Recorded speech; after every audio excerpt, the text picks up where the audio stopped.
The day the Rebs almost took Washington, D.C., and actually almost took out Abraham Lincoln in the same day, too. Very interesting event that occurred at Fort Stevens in 1864, right prior to the election of the second election of what would be Abe Lincoln's second term. But if this would have been a little bit more successful, it's likely that Abe Lincoln would not have been the next president. There would have been a truce with the South. Now, I know there's been a lot of disparaging publicity against the average Southern soldier, but they were fighting for their homeland. And one comparison that can be made in semi-modern times, if you look back in World War II, how the Russians were defending their homeland against the fascist Nazi invasion. Basically, that's what the Southerners were fighting against, a centralized government that was run rogue. Abraham Lincoln actually aged considerably during his 4 years in office or 5 years in office due to all the stresses of not just the war, but doing the beckoning of the money people that controlled him, which controlled him all his life. So let's pay some honor to the Confederate soldiers who almost took Washington, D.C., otherwise known as a district of corruption. So, there were many political as well as military benefits to be gained by the Confederates even temporarily taking Washington. They could have, obviously they would never been able to hold the city, but they could have done so much damage.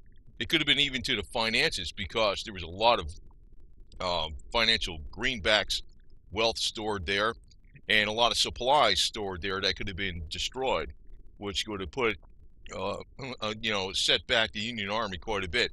Now, the whole thing is, the Confederacy was not trying to take over the country. It was just trying to be left alone as a separate nation. The Union was very tired of war because, at first, even the major newspapers up north advocated that the South should be left alone. And then it turned maybe several months later when they start doing the math, when they start figuring if the South left, what would happen to the revenue. Actually, when Lincoln was making his speech, my main goal is to preserve the Union, and actually if you substitute the word Union for revenue, everywhere in that speech it becomes crystal clear what the actual goal was and who he worked for. So if this was a little more successful, it was very close. It's not that the Southern spirit wasn't there. It was just, they were just plain worn out from, basically had nothing left in them. But unlike the likely Democratic candidate George McClellan, which was promising a negotiated peace with the South, would have won the election if a couple more events went in his favor of the South in 1864 prior to the election. While Abraham Lincoln stated he continued with the war no matter how long it took. That's not actually his idea. It's actually, the goals of those are pushing him to, proceed with the war. So it was 1864. The South had all but been beaten. Yet Jubal Early's ragged army had D.C. within its grasp. In the early stages of when Jubal Early arrived in Washington, D.C.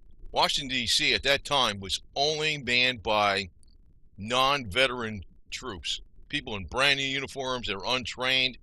There were clerks. There were people that had not seen any combat. But there was one main problem. Jubal Early's army had just marched 250 miles, a lot of them without shoes, in a matter of 3 weeks. And also en route during this 250-mile march, they were engaging in battles. They were hungry. They were without water. They were just beyond, human endurance. There was absolutely nothing in their spirit that was broken, but they could not proceed with the attack quickly enough. And what happened, see, one of the reasons that General Lee had given General Jubal Early the command to attack Washington, D.C. was he figured if Washington, D.C. was attacked, it would cause General Grant to take some of his army away from his attacks on Georgia and divert it to those resources to Washington, D.C. to defend Washington, D.C., which actually did happen. So the attack occurred on the night of July 11th, 1864, so several months before the election. If I know the Confederates would have never been able to hold this city, but if they would have done more damage or just took it even for a day or some hours, or maybe destroyed a lot of what was in the supplies and financial records and actual uh, money notes, that would have done so much damage financially to the North that Abe Lincoln would have lost the election, because he would have been like, you created this situation for us. So of course, Jubal Early attacked the D.C., the District of Corruption. Actually, it's always been a District of Corruption. I call it that. I know it's a District of Columbia, but General Grant dispatched two veteran corps divisions, 11,000 strong each, right? So that's 22,000, plus another 6,000 men of the 19th Corps. The transports were not far downstream from the city. Lincoln knew, but Jubal Early had arrived. What happened was, Jubal Early's, even though he was numerically, this was before Grant could actually get the veteran troops in place. Jubal Early was right there on the scene, and it was pressing the attack. But the troops were exhausted beyond all human limitations. It was said their spirit was fired up. They were just, I mean, it was like you ran, it was like worse than running a marathon and telling you got to go run another marathon again. It was that bad. I mean, they were just exhausted, no shoes, low on ammo.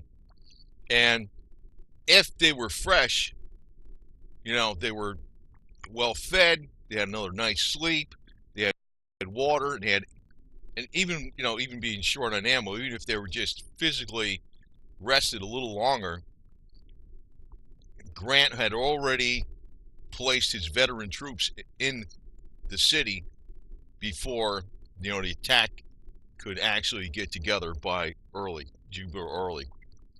He had arrived there early enough, but from 250 miles of marching while doing battles within 3 weeks, and actually pushing the Union troops all the way out back to West Virginia, there was nothing left physically in the Confederates to proceed with the attack. So Jubal Early had 10,000 infantrymen and a 40 cannon, and the skirmishers were already chasing the Federal pickets back into the fortifications. This was a very, very closely timed event that could have went one way or the other. If General Grant wasn't fast enough, it would have been all over. So here's where Abe Lincoln almost got shot, believe it or not, by the rebels. The rebel sharpshooters were aiming in on him. Abe Lincoln, delighted at the prospect of seeing actual combat for the first time, he's telling everybody to do this war, but he wanted to see, whoa, what's going on? He bounded up on a parapet and stood looking over the field, his familiar top-hatted form an inviting target for Confederate sharpshooters. So while Wright begged the president, which one was in the Union, to take cover, a trooper in Lincoln's cavalry escort saw bullets sending little spurts and puffs of dust as he thudded into the embankment, on the very embankment which Abe Lincoln stood. So for the first and only time in history, a president of the United States came under fire in combat. It's, God, if they would have, it could have been, it would have been all over. So I have to say this, despite all these words going back and forth over the last 168 years, the Confederacy has not really died. It's really still embodied in the spirits of those who have descended from the Confederacy. And it's never going to die. It's just the way it is. It's going to continue on. I know some people disparagingly call it the lost cause, but is it a lost cause? Not really. It's actually kind of today it's such a, an outrigger type thing in a political spectrum that it's almost fun to do, because you really are a rebel if you fly this flag. So, and today we still have our enlistment going on today, where we're trying to get more troops into the camps. And preserved the Confederate honor, which was uh, a real part of what the Confederacy was about. Interestingly, Jubal Early, the Confederate general who was tasked by General Lee to attack Washington, D.C., so that some of Grant's troops would be diverted from Georgia. Jubal Early did not advocate for the secession of any of the southern states. He was in the same mindset as General Lee. General Lee was not for secession either, or slavery. What happened was when Virginia, which General Jubal Early was from Virginia also, as General Lee, when Virginia was attacked, they went to defend their home state. It could also be said of Breckinridge. Vice President for Breckinridge, General Breckinridge. He was Vice President of the United States for a while prior to the Confederacy. He was against secession too, but when his home state was attacked, he protected his home state. This is a major point that the media out in New York City, who has a special axe to grind, will not tell everybody. A lot of the key players on the very top of the military in the Confederacy were not for secession. It was when their home state was attacked, they defended their home state.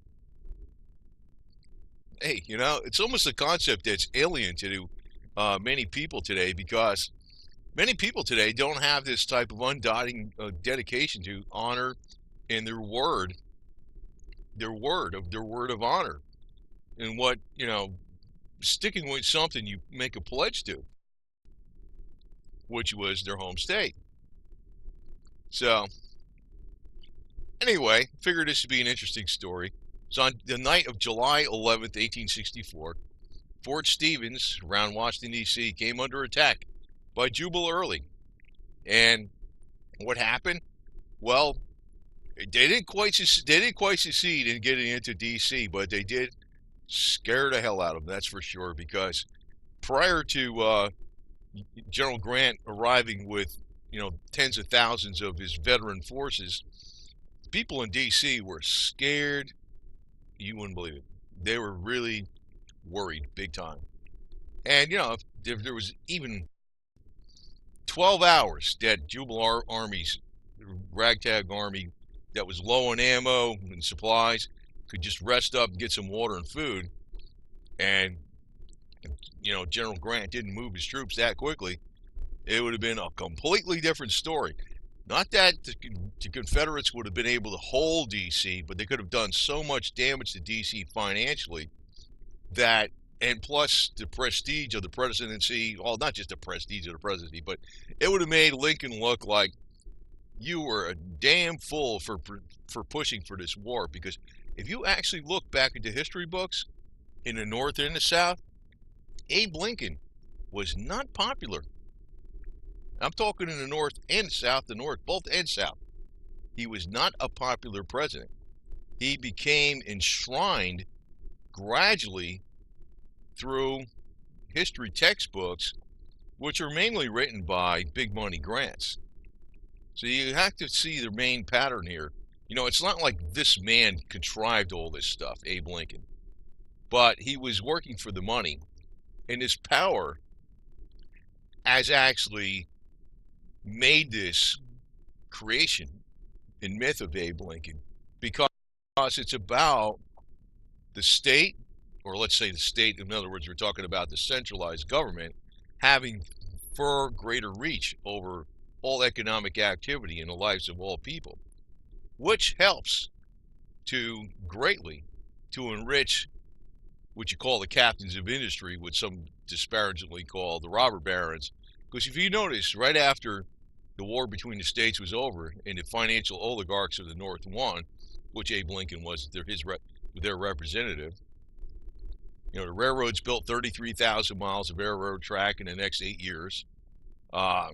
You saw the Gilded Age, the age of the quote-unquote captains of industry, but also disparagingly called the robber barons, which led to the antitrust laws.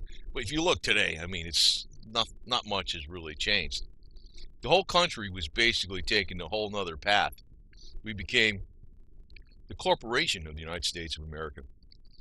So when you're looking at the Johnny Reb, the average soldier, he was fighting against that corporate power in that district of corruption.